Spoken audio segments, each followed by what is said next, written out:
Your biggest problem is not the problem itself.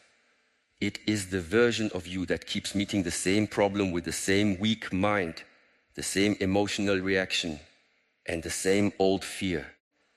Until that version changes, life will keep sending the same lesson in different forms. What if the problem in your life is not stronger than you? What if the mountain in front of you is not the real mountain?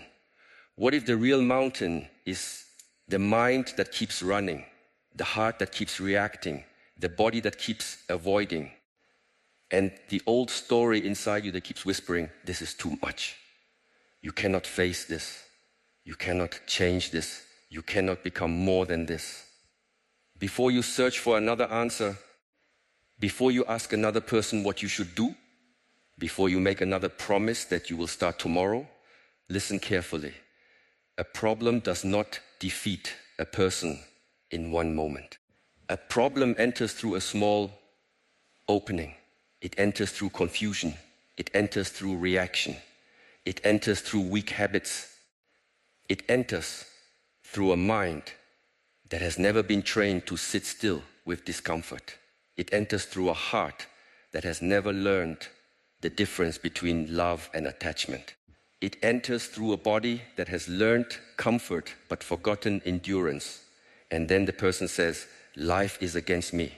No, life is not always against you. Sometimes life is simply revealing where your foundation is weak. When the wind comes, the weak roof makes noise. When the storm comes, the shallow root is exposed. When pressure comes, the untrained mind becomes visible. This is not punishment. This is instruction. Most people want their problems removed, but they do not want their character rebuilt. They want peace, but they keep feeding the habits that create noise. They want confidence, but they continue breaking promises to themselves. They want respect, but they keep living in ways that make them ashamed in silence.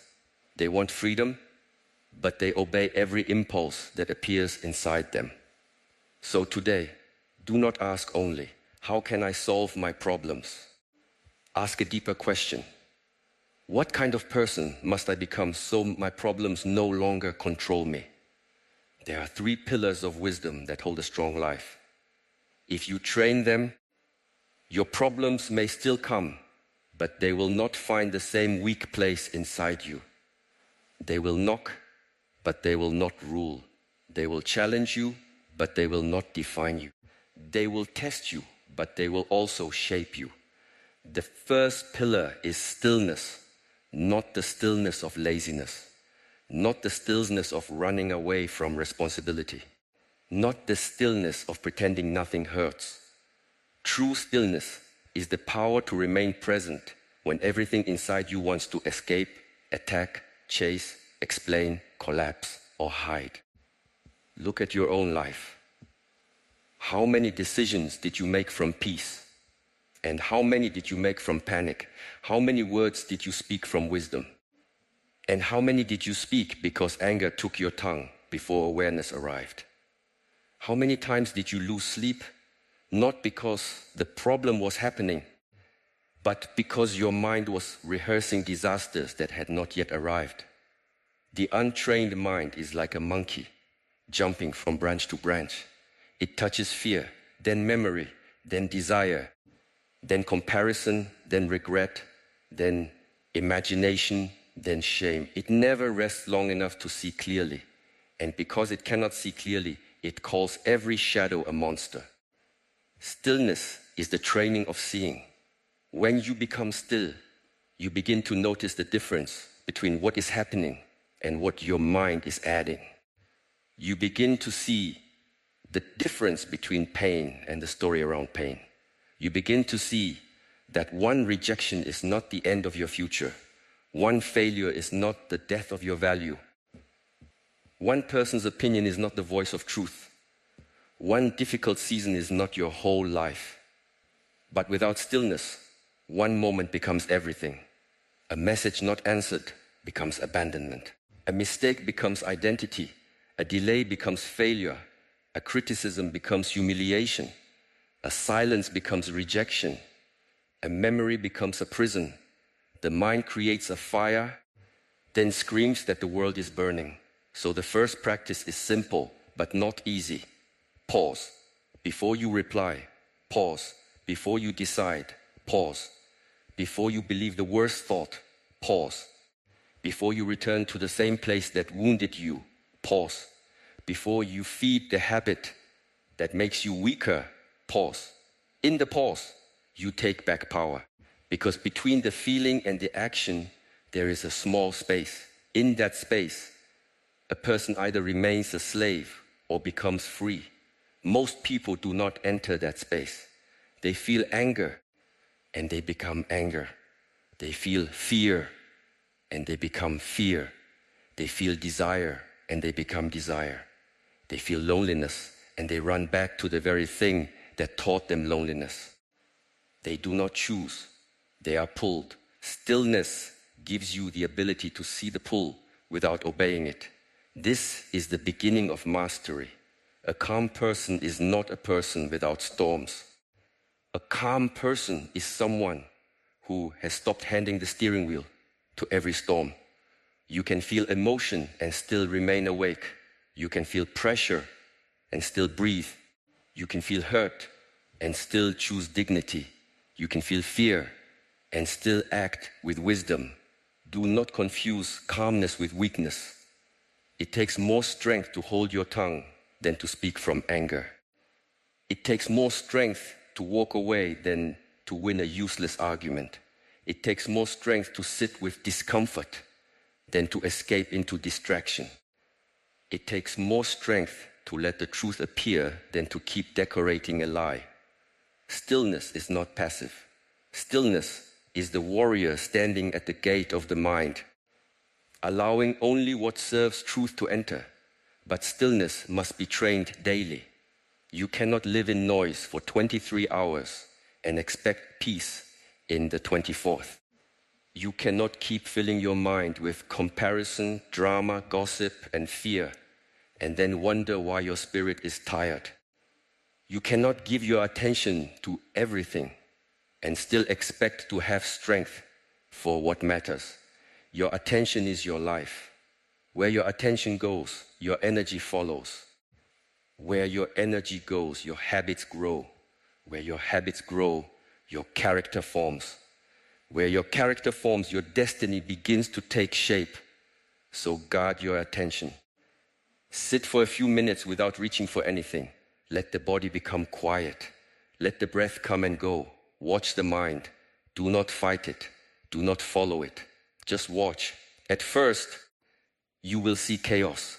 This is not failure. This is honesty.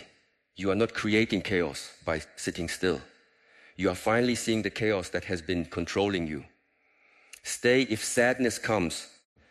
Stay if boredom comes. Stay. If fear comes, stay. If memories come, stay. The practice is not to feel peaceful immediately. The practice is to stop running from what is inside you. A person who cannot sit with himself will always depend on the world to distract him from himself. And the world is happy to do this. It will sell you noise. It will sell you speed. It will sell you comparison. It will sell you a new desire every morning and a new insecurity every night. But wisdom begins when you say, no, I will not abandon myself. Stillness brings you back to the breath, back to the body, back to the present step, back to what is real. And when you are present, your problems begin to change size. Some remain serious, yes. Some still require action. Some still require courage. But many lose their false power because you stop feeding them with imagination. A problem in reality may be one stone. A problem in the untrained mind becomes a mountain range. Stillness removes the extra mountain. The second pillar is discipline. Many people hear this word and feel resistance. They think discipline means punishment. They think discipline means harshness. They think discipline means living without joy. No, discipline is love made reliable. Discipline is the way you prove to yourself that your future matters. Discipline is the bridge between what you understand and what you embody. Without discipline, wisdom remains entertainment. You listen, you feel inspired, you nod your head, maybe even say, "This is true." But then tomorrow comes, the same habit appears, the same weakness whispers, the same comfort calls, and you follow it again. Then wisdom did not become your life. It only visited your mind. Discipline is how wisdom becomes bone. Every person is shaped by repetition, not by what they wish, not by what they announce, not by what they imagine. Repetition is the sculptor. If you repeat excuses, you become skilled in excuses. If you repeat avoidance, you become skilled in avoidance. If you repeat distraction, you become skilled in distraction. If you repeat courage, you become skilled in courage. If you repeat truth, you become skilled in truth. If you repeat effort, you become skilled in effort. The question is not whether you are training. You are always training. The question is, what are you training? Every time you break a promise to yourself, something inside you listens. It learns, my words cannot be trusted. Then later you wonder why confidence is weak.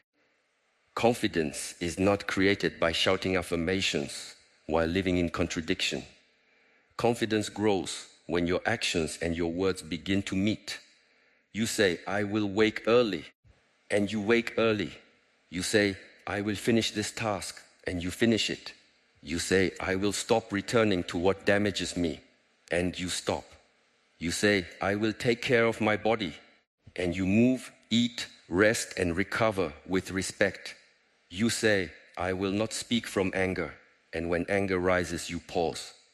This is how self-trust returns, slowly, quickly, powerfully. Discipline is not one dramatic act. It is 1,000 small acts done when no one is watching. The world loves intensity. It loves the loud beginning, the emotional promise, the big announcement, the new identity. But life is not transformed by intensity alone. Life is transformed by consistency. A small practice repeated every day becomes a force. Water does not cut stone because it is hard. It cuts stone because it continues. The disciplined person understands that the ordinary moment is sacred. How you make your bed matters. How you speak when tired matters. How you work when bored matters. How you eat when stressed matters. How you treat people who cannot give you anything matters. How you behave when no one can praise you matters. These small moments are not small. They are the hidden construction of your character. Most people want the result, but disrespect the process. They want the fruit, but neglect the root. They want the mountain view, but avoid the climb. They want the calm face of mastery, but refuse the boring repetition that creates mastery. But there is no mastery without repetition. A blade is sharpened by returning to the stone. The body is strengthened by returning to resistance. The mind is trained by returning to attention. The spirit is purified by returning to truth. Again and again and again. Do not despise the word. Again. Again is the path. Again after failure. Again after distraction. Again after shame. Again after delay. Again after the old pattern almost pulled you back. The person who becomes strong is not the one who never falls. It is the one who refuses to make falling his home. Discipline also teaches you to choose your pain. This is important. Many people live as if the goal is to avoid pain. But there is no life without pain. There is the pain that builds you, and there is the pain that breaks you down slowly. There is the pain of exercise, and there is the pain of a body neglected. There is the pain of honest conversation, and there is the pain of resentment stored for years. There is the pain of leaving a destructive relationship, and there is the pain of losing yourself by staying. There is the pain of focused work, and there is the pain of watching your potential disappear. There is the pain of discipline, and there is the pain of regret. Choose your pain wisely. The pain of discipline has dignity inside it. It asks something from you, but it gives something back. Strength, clarity, self-respect, capacity. The pain of avoidance takes from you and gives nothing back. It steals energy, time, confidence, and peace. It keeps you comfortable today and makes you weaker tomorrow. Every time you choose comfort over truth, the problem grows roots. Every time you choose discipline over impulse, the problem loses power. This does not mean you must become harsh with yourself. A tree does not grow faster because you shout at it. A student does not learn deeply through shame alone. Discipline without compassion becomes cruelty. Compassion without discipline becomes weakness. You need both a soft heart and a firm path. You can say to yourself, I understand you are tired, and still stand up. You can say, I understand you are afraid, and still take the step. You can say, I understand you were hurt, and still refuse to let pain become your excuse. This is mature discipline, not self-hatred. Self-leadership. A leader does not follow every mood of the crowd. In the same way, you must not follow every mood of the mind. The mind will say, not today.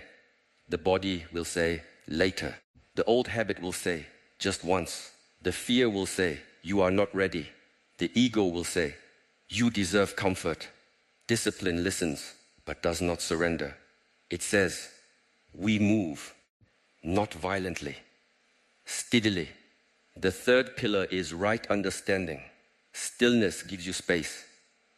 Discipline gives you strength. But right understanding gives you direction. Without right understanding, even discipline can become a prison. You can become disciplined in chasing the wrong things. Disciplined in pleasing people who do not respect you. Disciplined in collecting success that does not nourish your soul.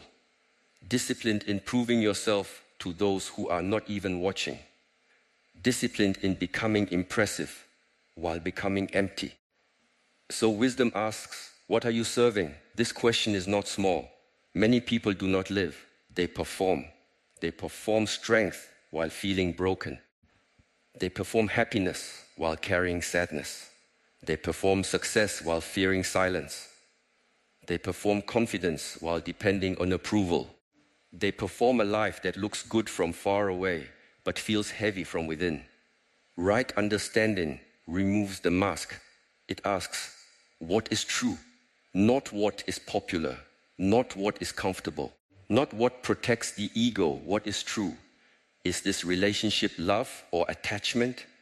Is this ambition purpose or fear of being unseen? Is this anger justice or wounded pride?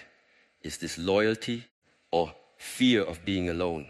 Is this patience or avoidance? Is this humility or low self-worth? Is this sacrifice or self-betrayal? A person can only change what he is willing to see.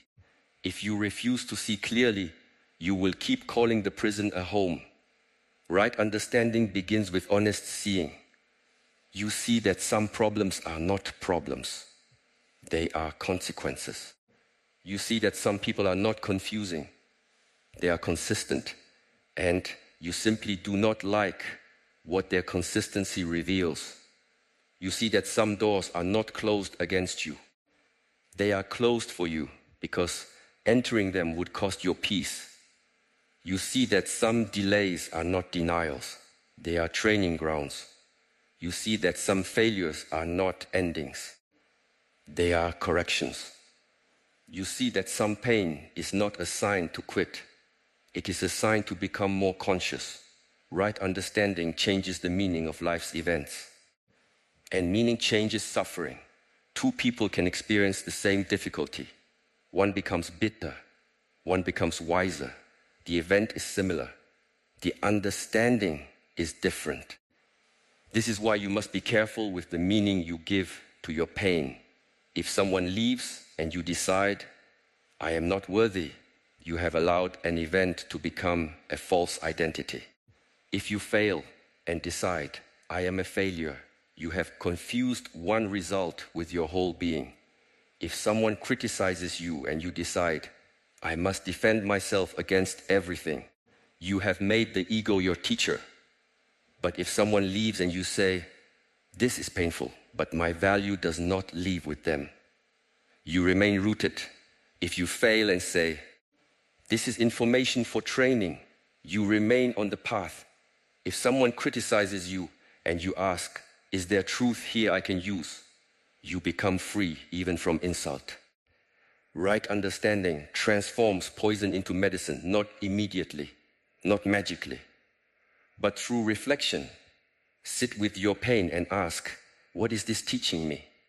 Sit with your anger and ask, what boundary or wound is speaking? Sit with your jealousy and ask, what desire have I not honored in myself?